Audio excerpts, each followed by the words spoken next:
Lutut merupakan satu daripada banyak nikmat yang Tuhan bagi kepada kita sebagai manusia, dan itu adalah salah satu nikmat yang membolehkan kita hidup dengan sempurna, berjalan dengan sempurna, melakukan urusan yang lain dengan sempurna, beribadah dengan sempurna dan sebagainya. Tapi bagaimana pula kalau lutut ni bermasalah? Sebab sakit pada bahagian lutut merupakan satu situasi sakit yang common, yang biasa ada pada masyarakat kita. Dan kebanyakan orang-orang yang mengalami masalah sakit lutut ni merupakan di kalangan mereka yang berumur 50 tahun ke atas, dan juga di kalangan mereka yang aktif menggunakan lutut di dalam tugas-tugas harian secara intens, secara kerap, dengan tekanan seperti atlet, orang yang bekerja berat dan sebagainya. Jadi hari ini saya nak membincangkan tentang sakit lutut yang menjadi igawan ngeri pada kebanyakan daripada kita sebab mengganggu kehidupan seharian. So, sekiranya kita tengok dari segi gejala ataupun tanda-tanda sakit lutut ni, selalunya orang yang sakit lutut, mereka akan merasakan kesakitan pada bahagian lutut, sama ada di permukaan lutut ataupun di bahagian bawah lutut atau sekelilingnya. Dan dia boleh menyebabkan kepincangan bila berjalan, jalan terdengkut-dengkut, tidak boleh berdiri dengan sempurna, lutut tidak dapat menahan tubuh dia untuk berdiri dengan sempurna, kemudian kesakitan untuk bangun, untuk duduk, bengkak, keradangan dan sebagainya. Itu adalah antara tanda-tanda kesakitan daripada sakit lutut yang saya sebutkan tadi. Kita lihat macam mana punca sakit lutut boleh terjadi. Kalau lihat pada rajah yang ada di sini, sakit lutut ataupun lebih kita kenali sebagai osteoarthritis, lutut kita ni terdiri daripada tulang-tulang, tulang besar di atas dan juga tulang yang di bawahnya, dan di tulang kita ni dikelilingi oleh selaput. Selaput yang di bahagian tepi, di bahagian bawah lutut ni, dia berfungsi untuk menghalang geseran yang berlaku di antara tulang-tulang tersebut. Sekiranya selaput ini, atau kita selalunya panggil sebagai tulang rawan, sekiranya cecair di dalam tulang rawan tersebut berkurangan, akhirnya dia akan menipis dan berlaku geseran antara tulang-tulang lutut kita. Dan bila berlaku geseran itu, itulah yang menyebabkan kesakitan yang teramat sangat pada bahagian lutut, yang menyebabkan sakit lutut atau kita panggil sebagai osteoarthritis. So, macam mana punca-punca boleh berlaku pada osteoarthritis tadi? Yang pertama, dia boleh berlaku sekiranya berlaku kecederaan pada tuan punya lutut. Sekiranya dia pernah aksiden, pernah terjatuh menyebabkan koyak pada ligamen, pada tisu-tisu yang ada, ataupun menyebabkan keretakan pada tempurung lutut. Itu pun salah satu punca kenapa dia menjadi sakit lutut yang berpanjangan. Yang kedua, penyakit-penyakit yang berkaitan dengan osteoarthritis tadi, di antaranya yang pertama, osteoarthritis kita sebut sebagai sakit lutut yang berpunca daripada disebabkan kekurangan gel di dalam tulang rawan tadi.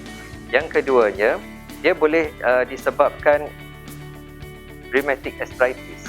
Rheumatic arthritis ni dia berlaku apabila kita punya sistem imun badan kita haywire. Imun badan kita ni melawan diri kita sendiri. Dia akan menyebabkan berlaku satu situasi yang menyebabkan berlaku keradangan pada sendi. Itu pun salah satu yang sakit lutut, rheumatoid arthritis ni tadi. Dan selalunya rheumatoid arthritis ni berlaku pada golongan wanita berbanding daripada orang-orang lelaki. Tanda-tanda rheumatoid arthritis ni, yang pertama, selalunya dia akan berlaku kekejangan di waktu pagi. Bangun pagi kita akan rasa sakit, rasa kejang dan sukar untuk bergerak. Ini salah satu daripada tandanya. Kemudian kekejangan ni selalunya akan ambil masa lebih kurang 30 minit dan ke atas untuk reda. Dan sendi-sendi yang terlibat selalunya di bahagian jari, di bahagian pergelangan tangan, kaki dan juga lutut kita. Dan ini terlibat menyebabkan jangkitan kuman. Okey, tentang arthritis yang disebabkan oleh jangkitan kuman, dia boleh menyebabkan pesakit, demam dan menggigil. Itu salah satu daripada tanda-tanda dia. Dan juga salah satu daripada tanda sebab-sebab sakit lutut boleh disebabkan oleh acid uric ataupun kita panggil sebagai gout. Di kalangan masyarakat kita panggil sebagai gout. Asid urik yang tinggi dalam darah juga boleh menyebabkan kesakitan pada bahagian sendi, terutamanya di bahagian sendi-sendi kaki dan juga lutut. Dan akibat-akibat kalau sakit lutut ni kita biarkan berpanjangan, apa yang akan berlaku?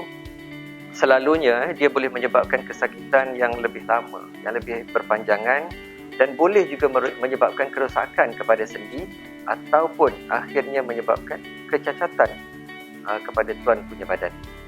Dan gejala-gejala yang selalunya berlaku bagi orang-orang yang mengalami sakit lutut ni, yang pertama sekali selalunya dia akan bengkak di bahagian lutut. Yang keduanya, lutut menjadi keras, kaku, susah untuk bergerak. Ada setengah orang lutut dia bunyi kreng-kreng-kreng, berlaga satu sama lain, dan lutut menjadi stabil ataupun kurang kestabilan ataupun lemah untuk berdiri, dan juga demam sekiranya berlaku jangkitan-jangkitan kuman.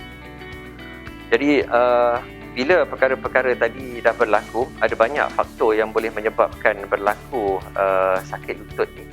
Yang pertama sekali, faktor umur. Macam mana yang kita sedia ketahui, sekiranya makin meningkat umur kita, contohnya orang yang berumur 50 tahun ke atas, faktor sakit lutut akan lebih tinggi.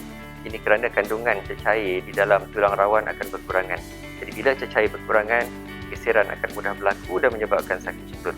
Yang kedua, bagi orang yang berat badan bertambah ataupun obesiti, kita kena ambil perhatian di sini. Kebanyakan di kalangan kita kurang menitik beratkan tentang berat badan yang ideal. Jadi anda perlu mengambil langkah yang sewajarnya supaya berat badan dapat dikawal, supaya kita boleh kurangkan risiko terkena sakit lutut. Dan juga bila terlalu banyak kekerapan aktiviti yang menekan lutut secara konsisten, terutamanya bagi atlet atau orang-orang yang berolahraga dan sebagainya, ada juga possibility ataupun kemungkinan untuk mendapat sakit lutut bagi mereka. Dan salah satu daripada faktor-faktor yang macam saya ceritakan tadi, disebabkan oleh kemalangan yang berlaku kepada pesakit sebelumnya.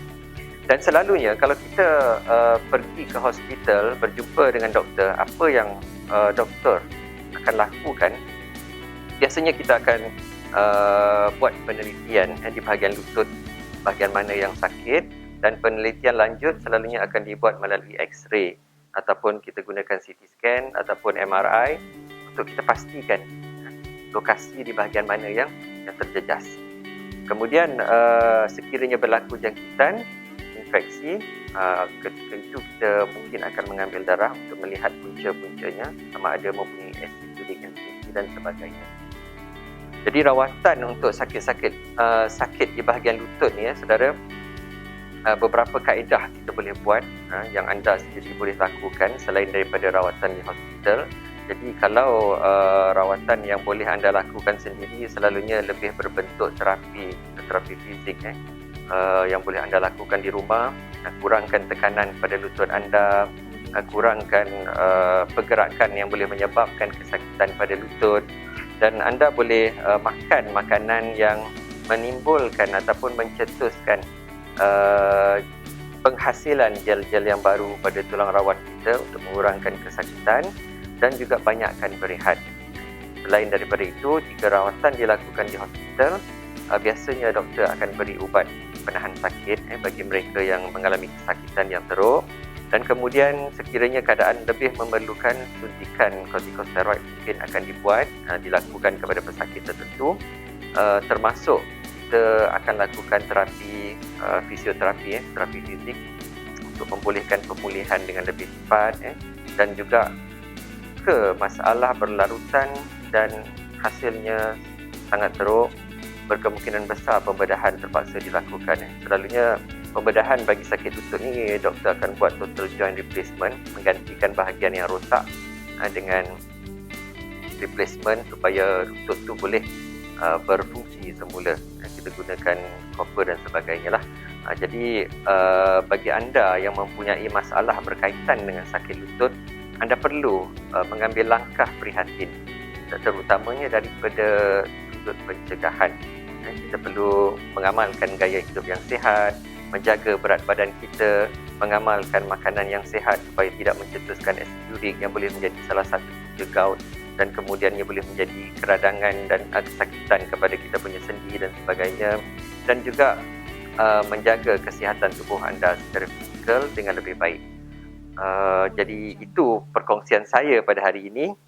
InsyaAllah kita jumpa di lain masa. Terima kasih.